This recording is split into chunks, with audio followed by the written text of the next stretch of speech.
উত্তরবঙ্গের মানুষ কিন্তু অনেকটা সরল সিধা। এই উত্তরবঙ্গের মানুষ কিন্তু ধর্মপ্রাণ। এখানে সাংগঠনিক কারণও আছে, আবার ওই বঙ্গের মানুষগুলো কিন্তু ইসলাম প্রিয়। যদি অনেকে নামাজ পড়ে না, কিন্তু ইসলামকে ভালোবাসে। হ্যাঁ, আমার ওই জায়গায় এখনো আছে যে একজন ইমামকে যদি কেউ গালি দেয়, ছেলেটা নামাজ পড়ে না, কিন্তু ছেলে মেয়েরা কিন্তু তার বিরুদ্ধে রুখে দাঁড়াবে, কেন আমাদের ইমামকে গালি দেওয়া হলো, কেন ধর্মীয় বিষয়ে কেন কটূক্তি করা হলো, বা কেন হেয় করা হবে। এই জন্য ধর্মীয় অনুভূতিটা জাগ্রত এলাকার লোকদের ব্যাপারে। আমি উত্তরবঙ্গের কথা বলতে, যদি আমি গাইবান্ধার কথাই বলি, গাইবান্ধা কিন্তু সাংগঠনিক দিক থেকে যে মজবুতি থাকার দরকার, এটা কিন্তু নাই। সাংগঠনিক দিক থেকে আমি দুর্বল সংগঠন বলবো। ওই পরিমাণ ম্যান পাওয়ার, রকম জনশক্তি যেটা থাকা দরকার, যেটা বগুড়ায় আছে, সাতক্ষীরায় আছে, রাজশাহীতে আছে, চাপাইয়ে আছে, এটা কিন্তু গাইবান্ধায় নাই। আমরা ওরকম জনশক্তি কম, আমাদের কর্মীও কম, আমাদের তুলনামূলক ভাবে আর কি সহযোগিতা কম। কিন্তু রাজনৈতিক প্ল্যাটফর্মে আমাদের ভূমিকা ছিল, সক্রিয় ভূমিকা থাকে। তখন থেকে যে কোনো রাজনৈতিক প্রোগ্রাম আমরা 100% বাস্তবায়ন করার চেষ্টা করি।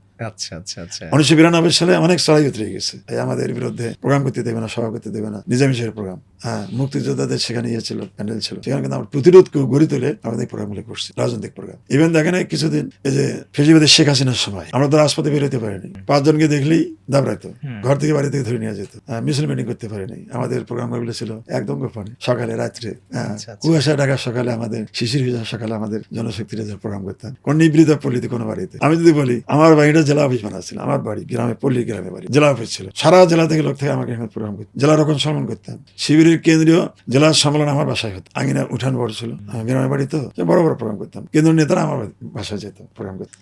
আজকে দিন না, আমি মজির রহমান ভাই, উনি 2 বার গেছে আমার, আব্দুল হালিম ভাই কয়েকবার গেছে, কেন্দ্রীয় নেতা কয়েকবার গেছে আমার বাসায়, বড় বড় প্রোগ্রাম আছে, মহিলা প্রোগ্রাম আমার বাসায় হতো। মানে এই সংকটকালীন সময় আমার ওই গ্রামের বাড়িটাই আমি বানাচ্ছিলাম হলো জেলা অফিস।